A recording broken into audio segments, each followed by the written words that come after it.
السلام علیکم ورحمۃ اللہ وبرکاتہ۔ امید ہے کہ تمام ساتھی خیر و عافیت سے ہوں گے، اور دعا ہے کہ اللہ رب العزت آپ تمام دوستوں کو یوں ہی خوشحال رکھے، آمین۔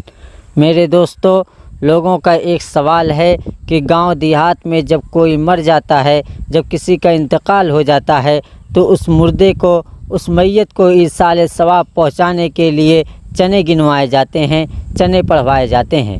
تو آؤ دوستو، ہم اس کے بارے میں دارالعلوم دیوبند کا فتویٰ دیکھ لیتے ہیں اور جان لیتے ہیں کہ کیا مردے کو ایصال ثواب پہنچانے کے لیے چنا پڑھوانا جائز ہے یا نہیں۔ سوال: کیا فرماتے ہیں علماء دین و مفتیان کرام شرع متین مسئلہ ذیل کے بارے میں کہ مردے کو ثواب پہنچانے کے لیے بعض لوگ چنے پڑھواتے ہیں اور بعض لوگ قرآن پڑھواتے ہیں، اور یہ دونوں کام میت کے وارث دوسرے لوگوں سے کرواتے ہیں، ان میں سے کون سا عمل قرآن و سنت کی روشنی میں صحیح ہے تاکہ ہم اس کو مضبوطی سے تھام لیں؟ جواب: بسم اللہ الرحمن الرحیم۔ اپنے عزیز و اقارب کو ثواب پہنچانے کے لیے آدمی کو خود ہی قرآن کریم کی تلاوت یا کلمات طیبہ کا ورد کرنا چاہیے، لیکن اگر یہ عمل دوسرے شخص سے کرائے تو بھی جائز ہے، بشرطے کہ وہ دوسرا شخص اپنی رضامندی سے کسی دباؤ اور لالچ کے بغیر محض اللہ کے لیے پڑھے، کیونکہ کسی دنیوی غرض کے لیے عمل کرنے سے عمل کا ثواب نہیں ملتا،